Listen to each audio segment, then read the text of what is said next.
The 3 new cases announced in a media statement last night. While the media statement announcing Kiunga's new case brings the provincial total to 4 and the 2 new cases for NCD, amongst the paragraphs of the media statement, one paragraph stood out the most.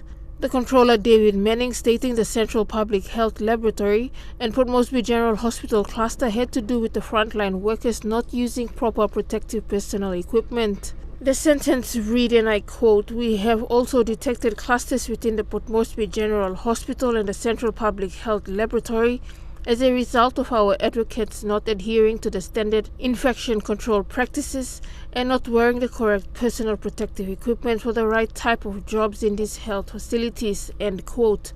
They're in the front line all the time, and I take my hats off to all the health workers.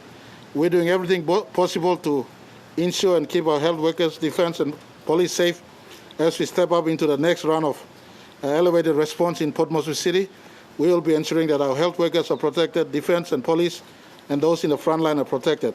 With due respect to our public health workers, they're doing a marvellous job. I join our Prime Minister, join our Deputy Controller in acknowledging our frontliners. They're doing a good job for the country. This statement comes after they had repeatedly thanked the frontline workers for the service to the country and would get to the bottom of how testing labs and frontline hospitals had medical officers and their family tested positive for COVID-19. This highlights another issue: the nurses at Port Moresby General Hospital who went on strike for proper PPE to be used in the emergency ward after it was learned that they were supplied only masks and gloves.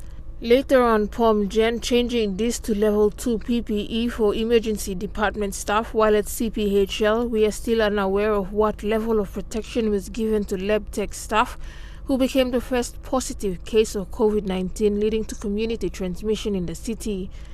Anit Kora, National EMTV News.